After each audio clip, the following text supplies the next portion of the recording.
Welcome to the Mindful Toolbox. I'm Sarah Lynn, an experienced classroom teacher, mindfulness coach, and emotional well-being practitioner. Every month, we offer webinars and podcasts that help support emotional and mental well-being. While these tips are great for everybody's mental and emotional health, we like to present them through the lens of children. A quick note, this audio has been taken from a video webinar training, so you're not going to be able to see all of the wonderful resources that we shared in video form. However, if you'd like to, be sure to head over to our website, betteryouth.co.uk/mindful/toolbox. See you there. Today's topic is how to stop self-sabotaging. I'm really excited about today's topic because it actually was inspired by one of the children that I was working with through emotional coaching. And we were chatting about how sometimes we can have that kind of voice in the back of our mind that seems relentless at times, that just has all of the negative things to say. And we were talking about ways that we can kind of shift that thought pattern. And so I'm really keen to be able to go through a couple of the different ways that we can do so. So today's objectives are to cover off cognitive behavior therapy's approach to feelings and actions. We're going to talk about how we can restructure self-talk, identify cognitive distortions, and learn to connect with others. So to begin, it's really important to ask ourselves, what came first, the chicken or the egg? No, I'm just joking. That's not the real question. The real question for today is, what came first, the feeling or the action? The thought or the feeling? The habit or the feeling? What comes first? So in cognitive behavior therapy in 1960 by Aaron Beck, he was doing some therapy sessions and he realized that we have a tendency to have an automatic thought process, and they tend towards negativity. So they could be towards ourselves, others, or the future. And this automatic thought process is exactly what we're talking about.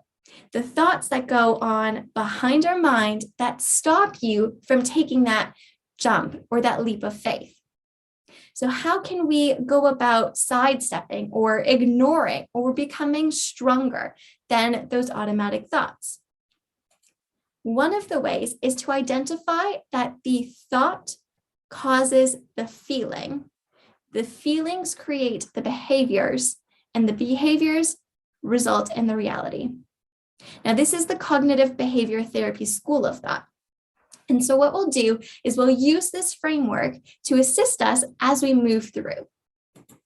So if thoughts go first, again, this session has been inspired by a conversation with a client. And so we were playing around with different thoughts that might come up. One of the thoughts that came up was, I missed my mom.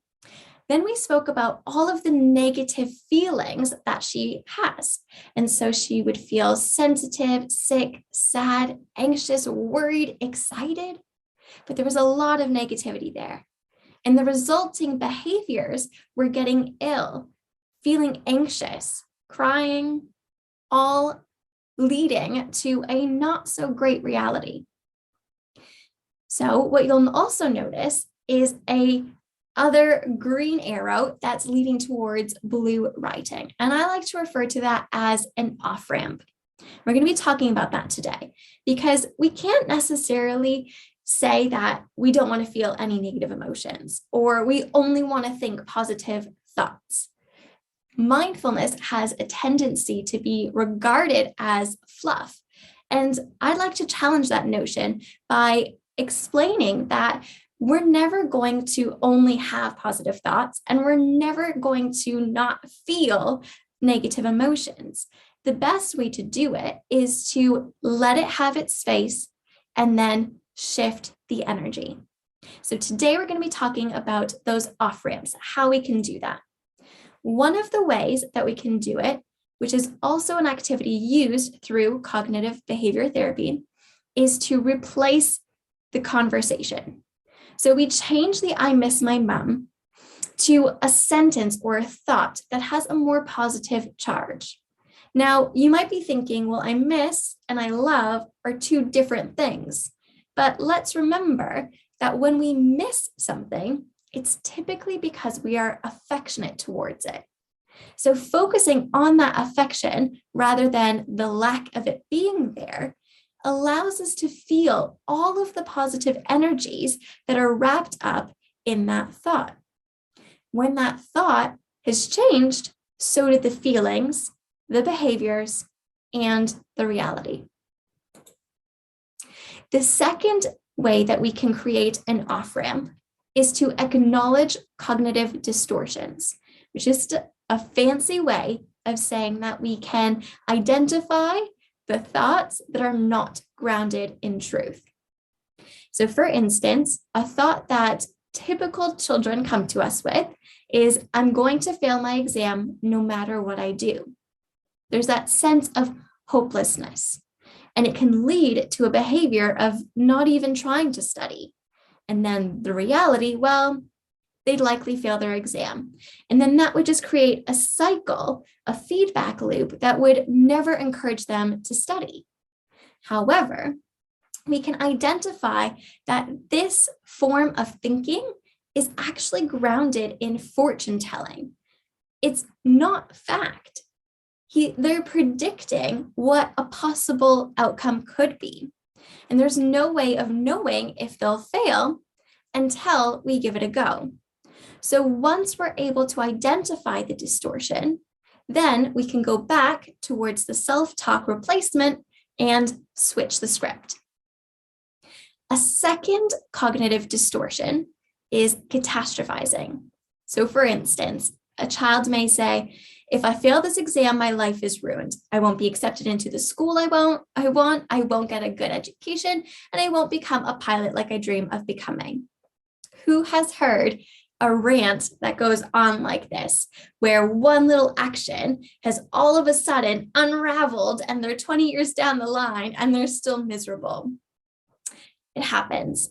And this is called catastrophizing. It's when we jump to the worst possible outcome and it's not grounded in truth. So again, one of the best ways to counteract this cognitive distortion is to identify what the truth is and then change the script. If I fail this exam, my life is ruined. Well, that's not true. You could potentially fail this exam and there could potentially be a negative outcome, but it doesn't mean it'll have a domino effect for everything. So the best thing that we can do is to rewind to failing, before failing, and to prepare. Lastly, it's black and white thinking. I'm terrible at maths, I'll never succeed. I hate creative writing, I can't spell. These are the terms that we might hear constantly, especially from our children. This is black and white thinking, where you're only allowing one idea to label you. I was hosting a real world math club over the summer, and a lot of the children who attended were really resistant to math because they just didn't understand how what they were learning in the classroom could be applied and made relevant to their everyday lives. Once we were able to show the connection and get them a little bit excited or at least interested in a small section of math, then this thought doesn't become true anymore. It can't be grounded in truth if there's even a small appreciation for math. Therefore, we go back to our self scripts and we flip them. So those are the two really big ways that you can identify thoughts that might be causing you to have a really unfavorable reality and switch them over.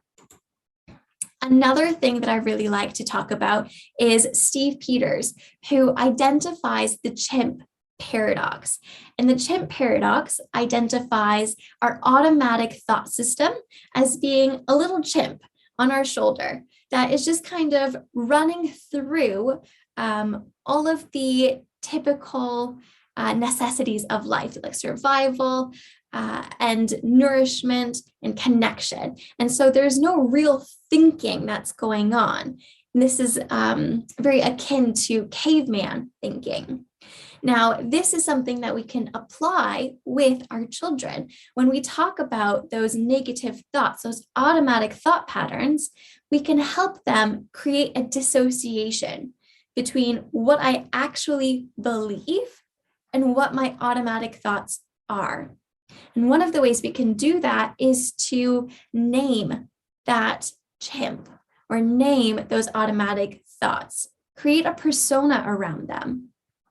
For myself, it's Whitney. And I can say to myself, that's not me that's thinking that believes that, it's Whitney. And she's catastrophizing. And I'm going to thank her for trying to look forward and prepare us for possible outcomes. But I don't want to go down that route. Instead, I'm going to switch the script and go down this route. That then leads us to understanding that every single step that we've talked about in the brain, the outcome is that we have a calmer amygdala. Now, in a previous session in the Mindful Toolbox, we spoke about the brain and how it has different parts or different characters that help us interact with our daily world, our everyday life. And we identified that the amygdala, also known as the guard dog, is responsible for our fight, flight, freeze response.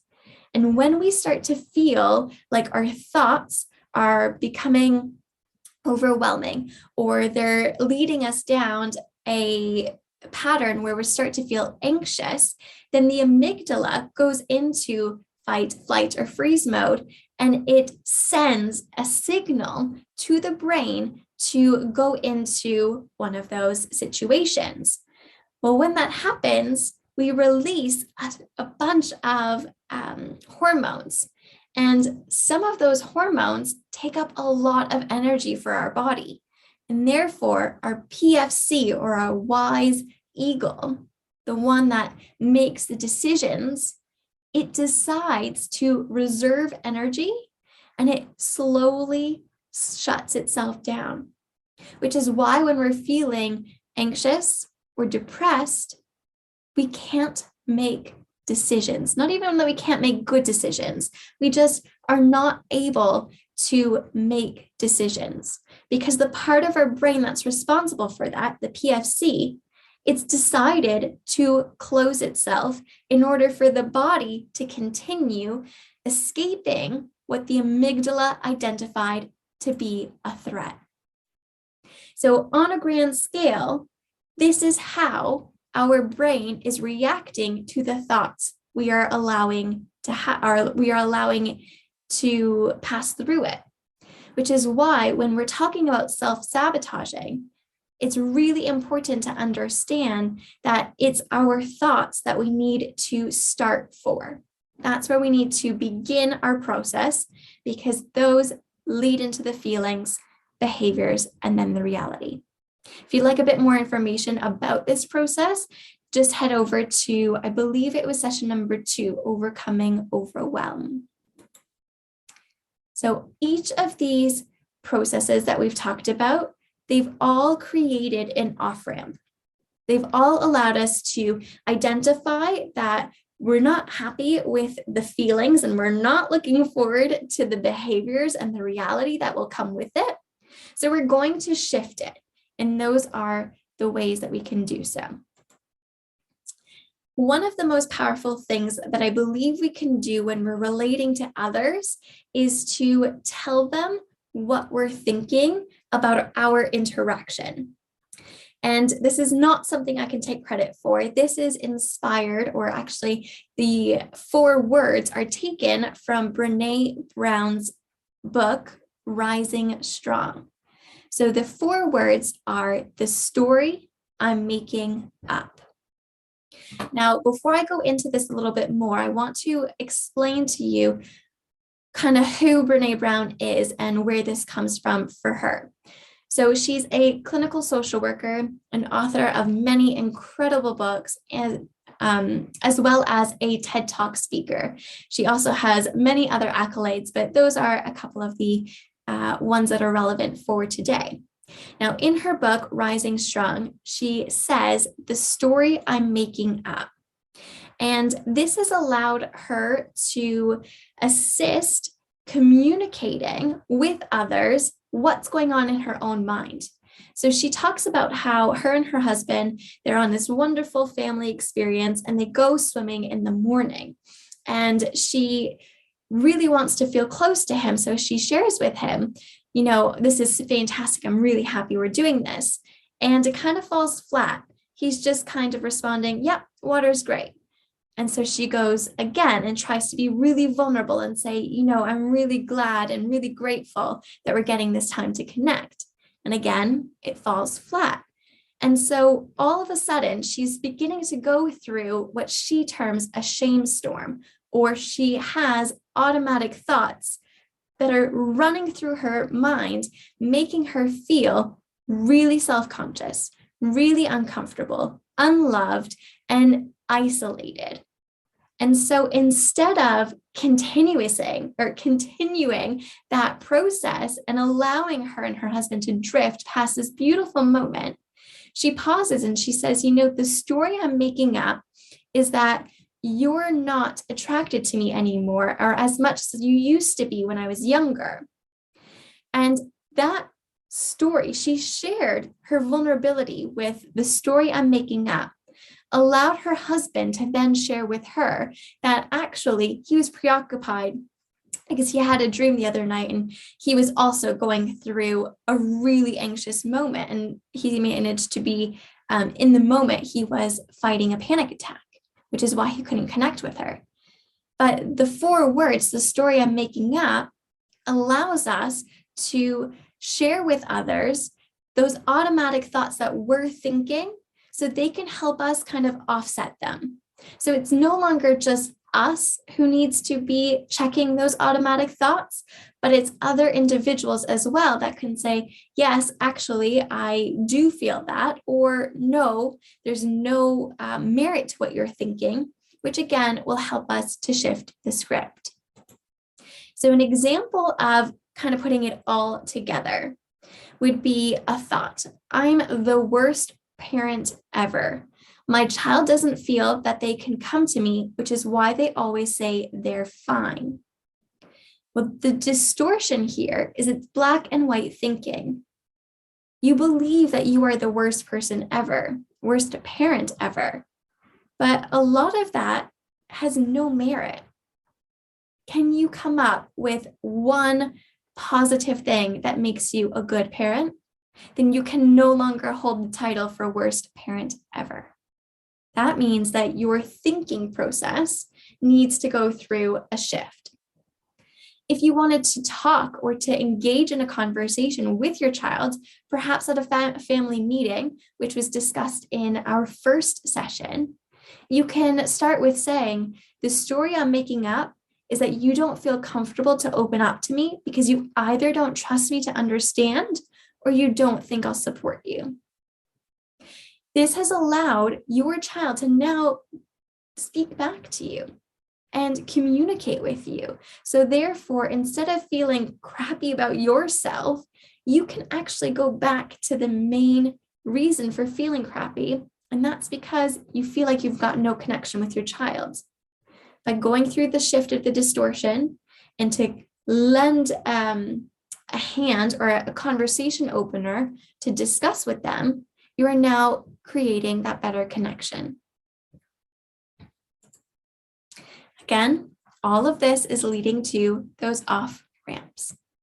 There's one more that I want to leave you with, and it is an activity whereby if you are feeling like your automatic thoughts or your Whitney or your chimp brain is so loud, it's deafening. This is a small step that you can do in order to reboost or rebuild your voice. And it is to reflect on what makes yourself proud.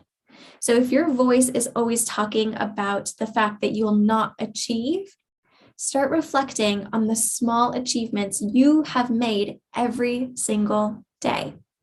And by doing it every day, you're creating a book of facts. Now, remember, our thoughts, our automatic negative thoughts, tend to be grounded in hypotheses. They're never grounded in fact.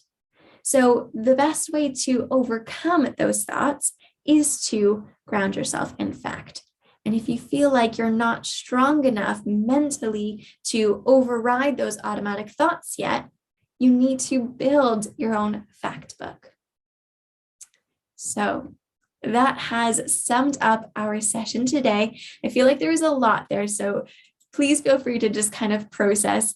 But know that if you want to continue on this journey with us to learn more about children's mental well-being or just mental well-being in general, you can find out more information at Bettering Youth about other webinars that are upcoming, but also visiting our blog. There are plenty of posts there that will really provide tons of activities and thinking processes to support all aspects of emotional well-being. And the website to do so is here. So what I'm going to do then is I'm just going to stop the share and I'm going to hang around for 5 or so minutes, and you're more than welcome to either unmute yourself or come on camera and ask a question, or you can type it in the chat box, whatever you'd like. There's